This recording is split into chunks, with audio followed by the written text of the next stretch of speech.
Salatan wa salaman ala habibina wa syafiina Muhammad Mustafa wa ala alihi wa sahbihi.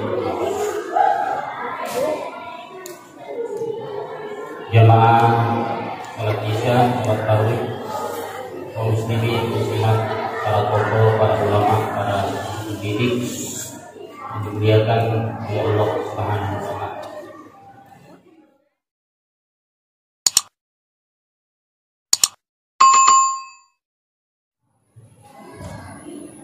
Kalau kita melihat riwayat Siti Maryam ini keturunan soleh, namanya diabadikan dalam Al-Quran surah Maryam. Bapak dari Siti Maryam juga diabadikan namanya juga dalam Al-Quran surah Ali Imran. Jadi nama dari bapak dari Siti Maryam itu adalah Imran. Selama dia dalam kandungan, bapaknya meninggal. Kemudian umur 6 tahun, Siti Maryam ini dikirim ke Kuil Ismail. Kuil Ismail itu adalah tempat beribadahnya orang Yahudi. Jadi ada kiblatnya di situ, ada doa yang makbul yang diucapkan oleh Nabi Sulaiman ketika membangun tempat itu.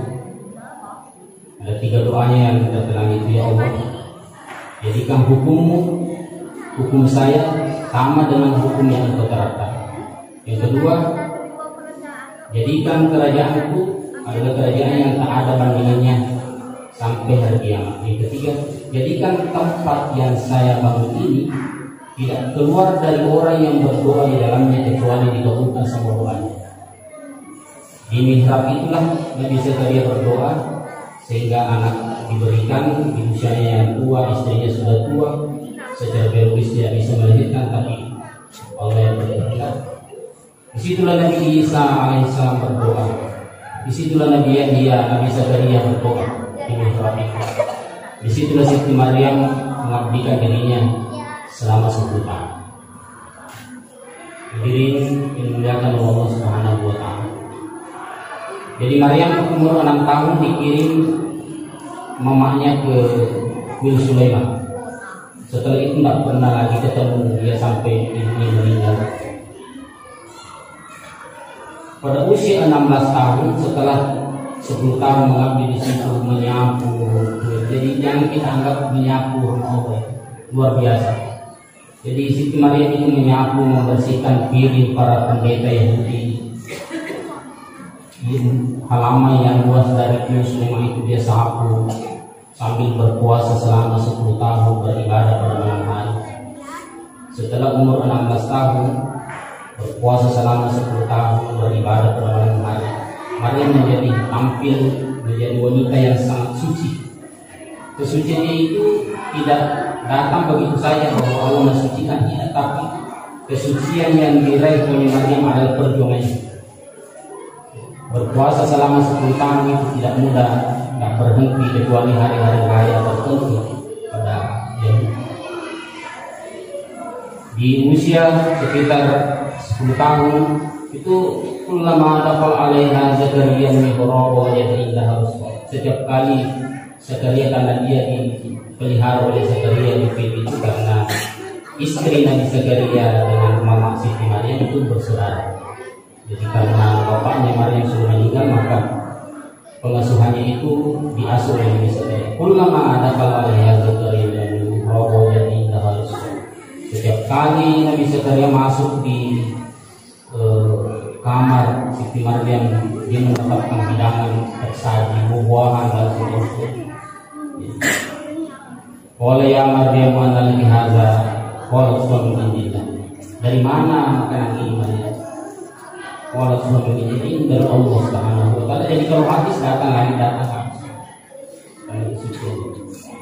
Pernah suatu saat Maryam keluar jalan-jalan, dia singgah di sumur yang kering. Dia menatap sumur itu langsung berair, menyentuh tanaman-tanaman yang lain jadi segar, menyentuh orang yang sakit jadi sembuh. Itu karena menurut riwayat itu karena kehebatan kualitas puasa yang dimiliki oleh Siti Maryam, sehingga pada usia 16 tahun didatangi oleh malaikat.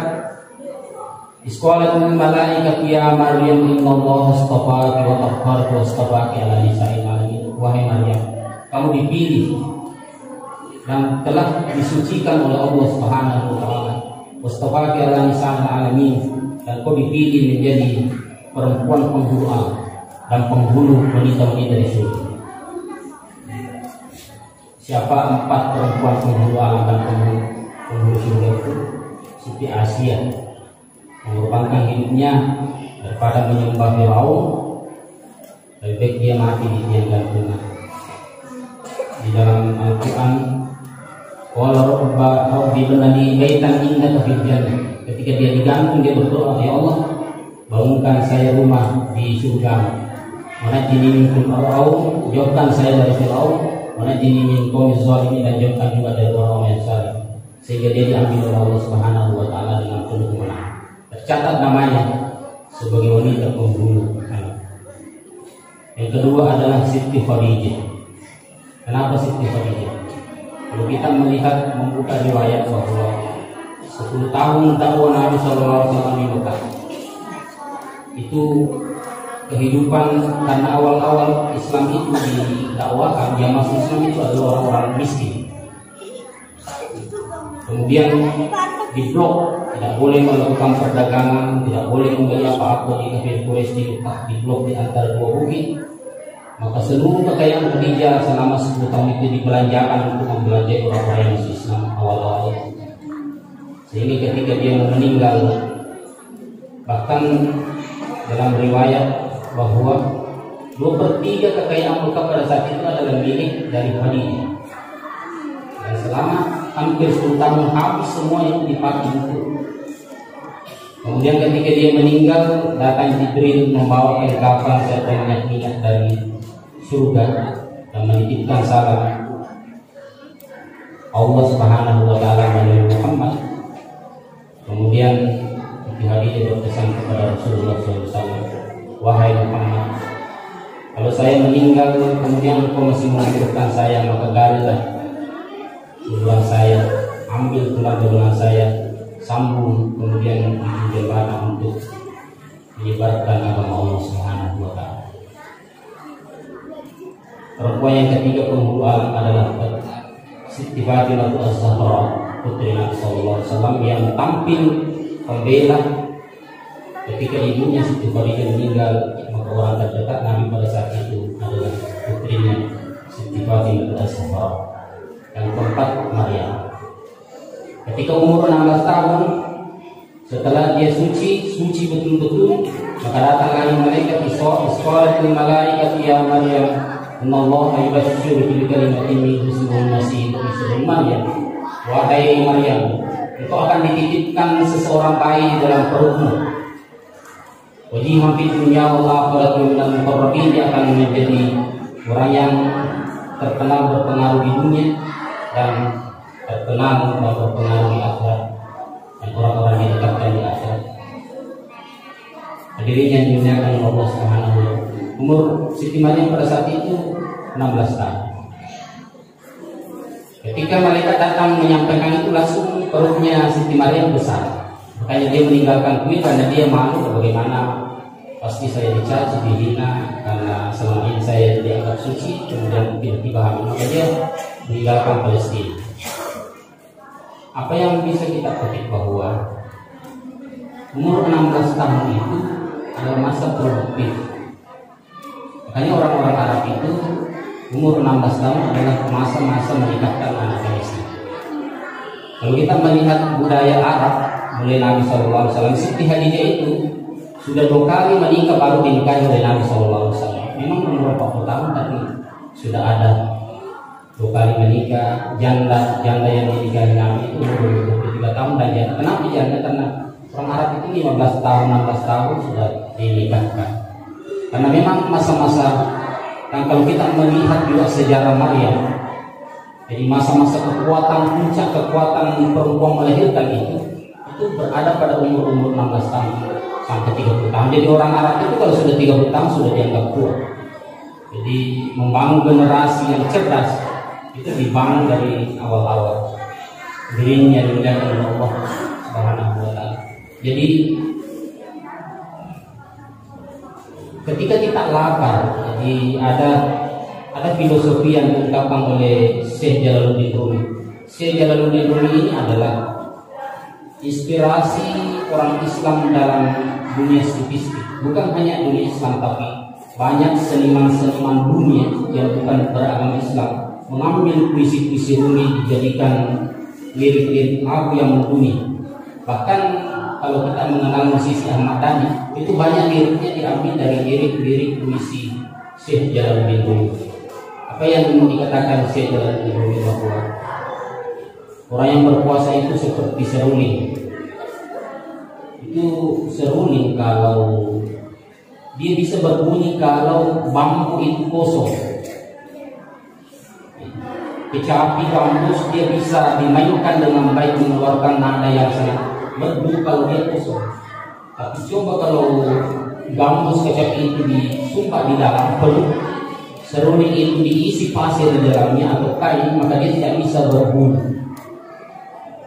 Pemilik seruling, pemilik kecapi tidak bisa memainkan, melantunkan lagu-lagunya, menyampaikan pesan-pesan cintanya, pesan-pesan kerinduannya, pesan-pesan ilahinya kepada orang yang mendengar.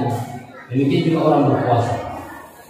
Ketika kita berpuasa, perut kosong kita ini, perut kosong itu menjadi kosong, sehingga Allah menancapkan secara ilham, merontokkan kekerasan hati orang-orang yang berpuasa itu, sehingga nasihat-nasihat mudah diterima. Tapi orang yang tidak berpuasa itu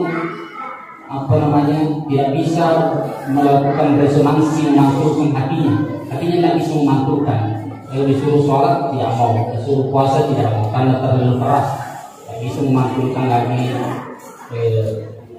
nada-nada yang indah, tidak bisa memantulkan cahaya-cahaya. Dirinya dimuliakan oleh Allah Subhanahu wa taala. Selanjutnya yang terakhir, bertakarruf kepada Allah Subhanahu wa taala, apalagi bulan suci ini adalah salat tahajud. Innal kafirin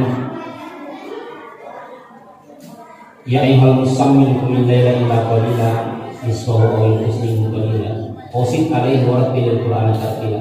Jadi pada malam hari itu pada jam 3, jadi sholat malam itu sepertiga pertama itu adalah di jam 8 sampai jam 10. Itu sudah bisa sebenarnya sholat tahajud. Kemudian jam 10 sampai jam 1 itu sepertiga malam yang kedua. Sepertiga malam selanjutnya adalah jam 1 sampai menjelang fajar. Ketika anak-anak Nabi Yakub yang berdosa membuang Nabi Yusuf saudara itu 40 tahun memohon kepada bapaknya mengatakan jangan, belum saatnya. Jadi setelah 40 tahun nanti jelas bahwa Nabi Yusuf ditemukan ada di Mesir. Anak-anaknya meminta tolong mohonkan ampun kami kepada Allah Subhanahu wa taala. Kemudian Nabi Yakub masih tidak mau, tunggu ada saatnya. Maka baru dia memohonkan ampunannya ketika dia perjalanan dari Palestina menuju Mesir.